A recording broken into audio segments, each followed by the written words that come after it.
Dame Marguerite's Lady Pindling laid a wreath at her late husband's grave in the St. Agnes Cemetery today in remembrance of his 84th birthday, or what would be his 84th birthday. Former Prime Minister Pindling died in 2000 following a lengthy battle with cancer. He was 70. Ever since his death, Dame Marguerite has traditionally laid a wreath at her husband's grave. She calls it a labor of love for the man who not only looked over the Bahamas for 25 years, but for the man she said she spent most of her life with. Dame Marguerite spoke with us after the ceremonial show of love and thanked ZNS radio personality Pastor Vaughn Miller for traveling to Sir Lynden's former constituency of South Andros last Friday to talk with constituents about the man we now refer to as the father of the nation. It was very heartwarming and very gratifying to hear the comments and the compliments the people paid to this representative they had called Pindling.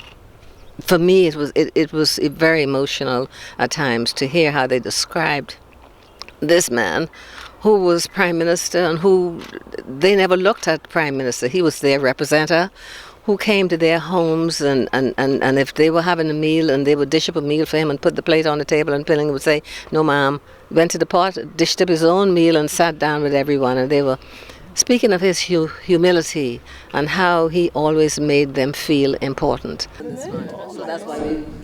And although it's been 14 years since the country lost Sir Lynden, his legacy lives on. Minister of State for Transport and Aviation Hope Strachan paid tribute to Sir Lynden at that ceremony for helping pave the way for women to grace the halls of Parliament. Foreign Minister Fred Mitchell was also there and noted how the government continues to build on Sir Lynden's accomplishments. In fact, he recalled a meeting with Sir Lynden many years ago, at which time Sir Lynden held in his hands a blueprint of the institutions and independent Bahamas would need to survive.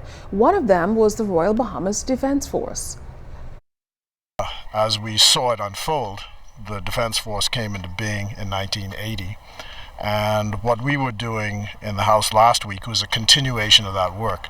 We've got 9 boats that are coming, which will dramatically expand the capacity of the force. And so you have to pay tribute to the founder of our country for having the foresight and the wisdom to ensure that the institutions which actually run the country today are there for us to run. This is a very important gesture, not only for Dame Marguerite in terms of her personal life with him, but also for us as a country to be able to remember and to recognize and to honor those persons who are really and truly the national heroes.